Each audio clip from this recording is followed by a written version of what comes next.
Hello, it's Nerd. This is a console.log vlog.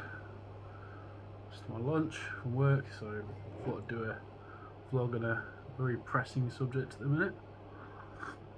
The hot topic of the hour: AI art, AI systems, AI tools in general, like midjourney, GPT, all that sort of thing. And what was the new one? OpenGPT, whatever the hell it is, the one that's more about based on language and that. So I've been messing around with a few of these tools, mostly midjourney, because I just wanted to see how I can use it, So skip to my actual opinion on all this. So I think there's no real stopping this technology. There's no real stopping this innovation. So I think, in a way, we have to sort of learn how to utilize it and learn and roll with it, because it is here to stay. It's only going to become more powerful and better. So I think I've come to the conclusion. I was quite skeptical about it at first, quite cynical, also quite almost standoffish against the idea of it. I still have some doubts. So recently I used Lensa for generating some selfie avatar things, so I just fed it some photos and tried it out. Then I found out more about how some of the images are gathered, and some of it does seem a bit unethical. I have concerns about that, I must admit. I do think probably there needs to be some sort of legal precedent set for how artists, for example, who've contributed towards the data sets or the data within the data sets for image diffusion, they probably should be paid licensing somehow. It's too late for that, obviously, because the Pandora's box is already open, I guess, which is a missed opportunity, I think, to be honest. But I'm a bit of a hypocrite because I'm using Midjourney a bit, mostly just for creating content for YouTube and things like that. I did actually. Well, I've also used it. I used it for. So I wrote this book recently. So this is not just Midjourney, but I've used it to see the face here. That is generated with Midjourney, and then I've edited it myself using a GNU image manipulation program to make the actual front cover. So it is quite useful in that respect. But then I do realise that it wouldn't be an issue before anyway, because I could have created something equivalent to this myself anyway, so it would have been self-directed work. But at the same time, I do realise that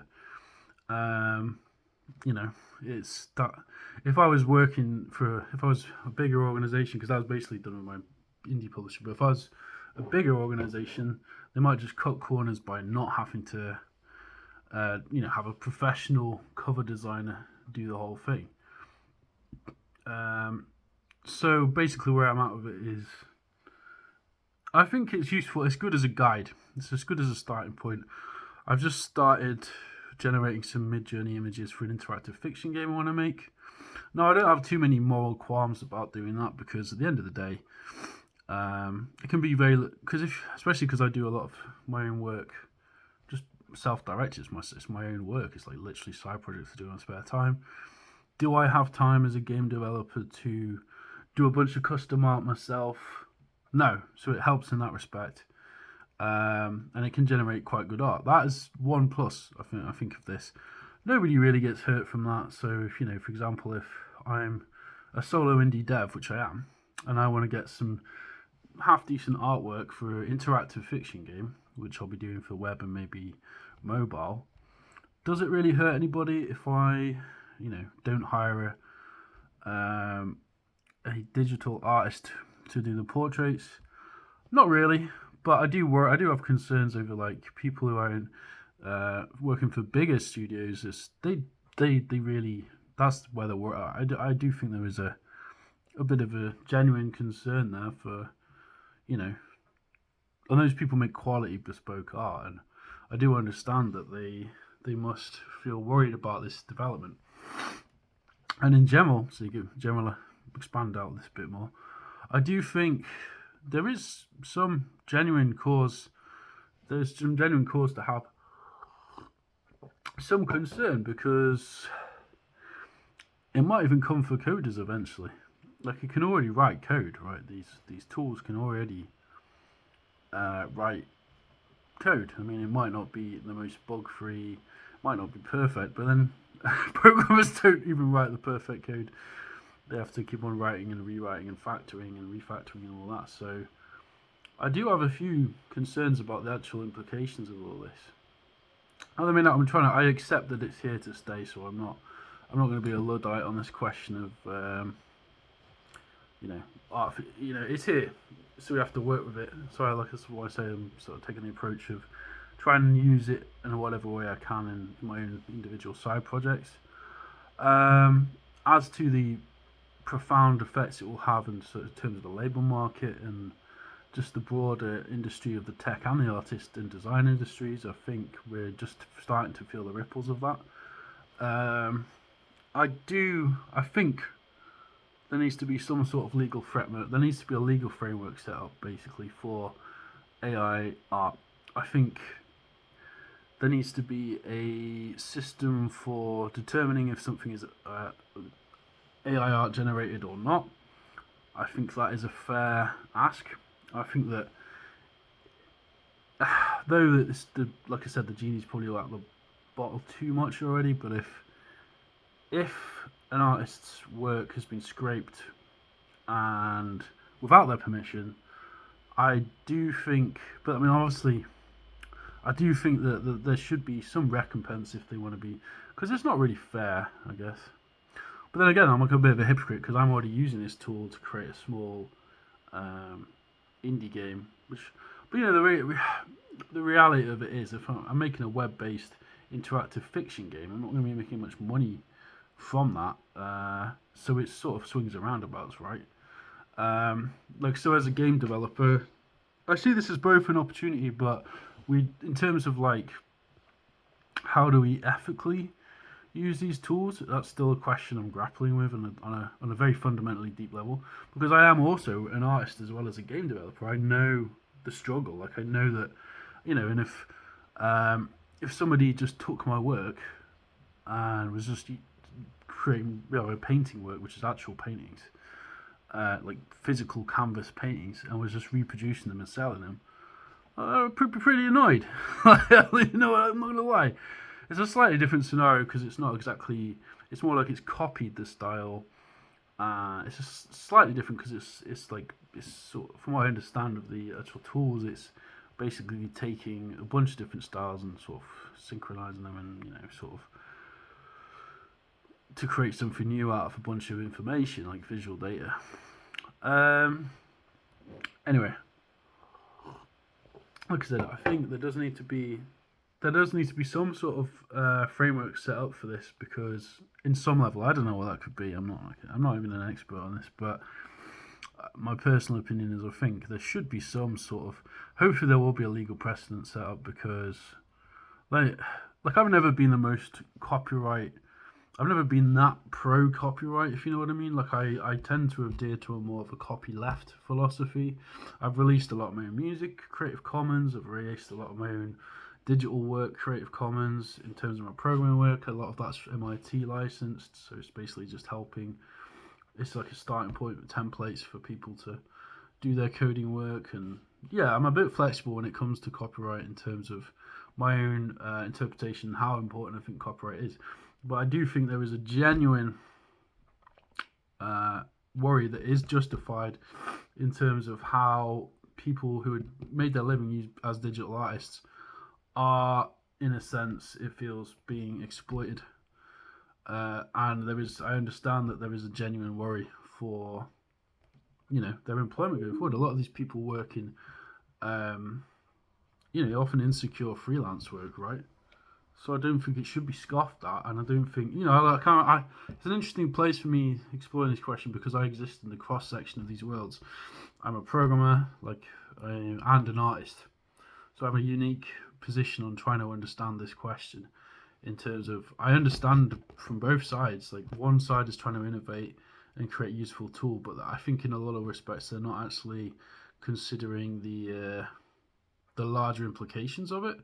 And then on the other side, I do completely understand why artists are a bit annoyed, because a lot of their work has been used to, you know, just basically a lot of the work's been copied and used in an algorithmic sense to drive what is essentially a profit-making organizations, which is, and these companies are already making a lot of money, right? Like, I mean, even myself, I've bought a Midjourney account because I wanted to explore it further and do experiments with Midjourney.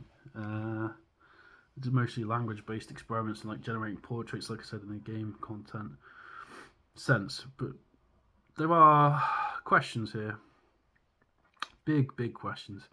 I mean, in terms of like the images that Midjourney creates, in my experience, like most of them are pretty stunning, like, to be honest. But there are still artifacts, and there's often little weird glitches and mistakes that you'll see that will come up.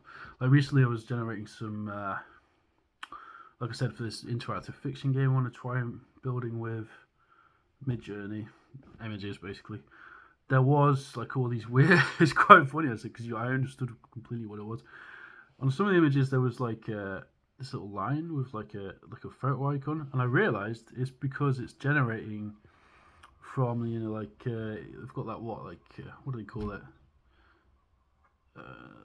You know, when you go into what do they call it again? Like a when it's a preview image, it's got like a crossover it with some cameras and stuff. I can't remember what the exact word is, but it was obviously because it was generated from you know, not royalty free imagery, basically. So this does bring up a lot of questions, profound questions about ownership and, you know, who really owns imagery, really. I don't know what the answer is, but like I said, I think there's someone. I mean, I guess one way you could do it is if you could set up a system of identification of AI generated images first. Like, obviously, for the project I'm doing, which is interactive fiction project using AI generated images, I'm going to explicitly say that these are AI generated images and the sort of credits and the everything else. Now, I don't know if there's an ethical dilemma there. I don't really think so. I'm just an indie developer who makes hardly any money from my game, so I don't really feel that I've done anything particularly wrong there, to be honest. Like, I'm just using a tool that exists. It is a bit hypocritical, perhaps, but I don't know really. Like I said, it's confusing time.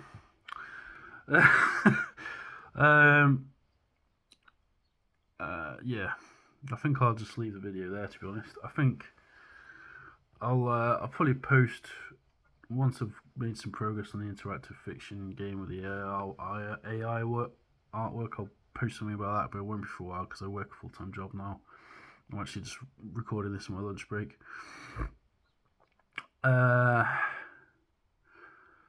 In terms of that, I'll just do a general update for the channel. Papyrus 3D, I've just paused on it a bit. I'm working full time now, so I don't have loads of time to be coding on that. But after Christmas, I'll probably be working on it a bit more again. I think I could really make that into like something quite cool. It is already sort of there. I just need to tie lots of bits up, tidy up a bit, but again, I don't want to push myself too far. In other news, Vampire Noir Knights Vampire version 2 is out. You can check that out on itch.io. That has got all original art made by myself like a few years ago. That's all my original art that I made, and also it does have a new soundtrack now from Copper Knob on Spotify, aka Donny Gray, and it's much improved actually. You can check that out on itch.io, and it's done. Anyway, with all that console.log is login done. That's the end of the video. Like and subscribe, obviously, and yeah, have a good one. What do you think, anyway? Well, let's wrap this up.